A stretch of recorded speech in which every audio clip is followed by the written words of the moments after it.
Panitia Pemilihan Luar Negeri atau PPLN di Amerika bersiap jelang pemilu 2024. Selain sosialisasi, paket surat suara pun telah dikirimkan ke pemilih terdaftar melalui pos. Panitia juga menggencarkan agar WNI di Amerika ikut memberikan suara mereka dalam pesta demokrasi tahun ini. Dan berikut selengkapnya informasi dari tim VOA. Partai nomor 31 dicoblos, partai nomor 32 juga dicoblos. Sah atau tidak sah? Dalam sosialisasi pemilu 2024 yang berlangsung di Kedutaan Besar Republik Indonesia di Washington DC, Panitia Pemilihan Luar Negeri melihat adanya peningkatan antusiasme WNI untuk mendukung paslon jagoannya. Namun tak sedikit yang belum terdaftar sebagai pemilih. Cuma yang sayangnya adalah bahwa masih banyak juga masyarakat yang belum terdaftar di DPT dan DPTB gitu. Jadi yang agak dikhawatirkan adalah pada saat hari H pemilu, pemilih DPK itu, daftar pemilih khusus itu akan membludak. Sesuai peraturan pemilu, PPLN hanya menyediakan 2% dari total daftar pemilih tetap. Pada penutupan pendaftaran Juni lalu, tercatat 43.354 WNI pemilih di Amerika Serikat untuk pemilu kali ini.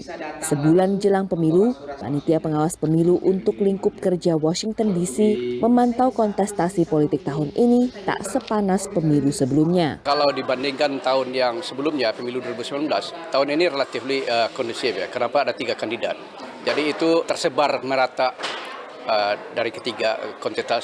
WNI yang hadir dalam sosialisasi telah siap memilih, bahkan telah menentukan pilihan. Saya sudah. Jadi kalau saya sebagai pribadi di sini melihat itu yang pertama adalah satu dia harus taat konstitusi dan kedua adalah dia punya visi misi yang jelas ya, yang kira-kira bisa membawa dampak besar ke masyarakat di Indonesia itu.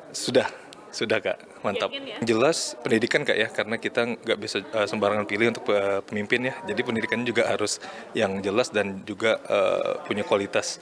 Mahasiswa dan pekerja musiman di luar negeri adalah kelompok yang kerap kehilangan kesempatan mencoblos karena perpindahan domisili. Menurut International Trade Administration, pada tahun akademis 2021-2022 ada sekitar 8.000-an siswa yang datang bersekolah ke Amerika, naik sekitar 6,9% dibandingkan tahun sebelumnya. Kebanyakan dari siswa yang datang ke Amerika mengambil gelar sarjana atau pasca sarjana yang biasanya berjalan selama 1 hingga 4 tahun. Sementara diperkirakan ada sekitar 3.000 pekerja musiman di industri perkapalan yang berada di wilayah kerja PPLN San Francisco pada saat hari pemilu di luar negeri. Kami harapkan mereka mendaftar dulu ke San Francisco, terus kita bisa daftarkan langsung ke Indonesia untuk mendapatkan A5. Maksudnya dia akan terdaftar di DPTB-nya San Francisco. Pada pemilu 2019, persentase pemilih yang hadir dibanding yang terdaftar di PPLN San Francisco adalah yang tertinggi di penjuru Amerika. Sebenarnya gimana kita sosialisasi ke masyarakat sendiri supaya mereka ini merasakan suaranya ini berguna dan mereka ini willing untuk mencoblos nantinya di hari H. Pemilu RI di Amerika Serikat dan Kanada akan dilaksanakan pada tanggal 10 Februari, namun penghitungan suara baru akan dilaksanakan pada tanggal 14 waktu setempat. Demikian laporan Virginia Gunawan dan tim VOA.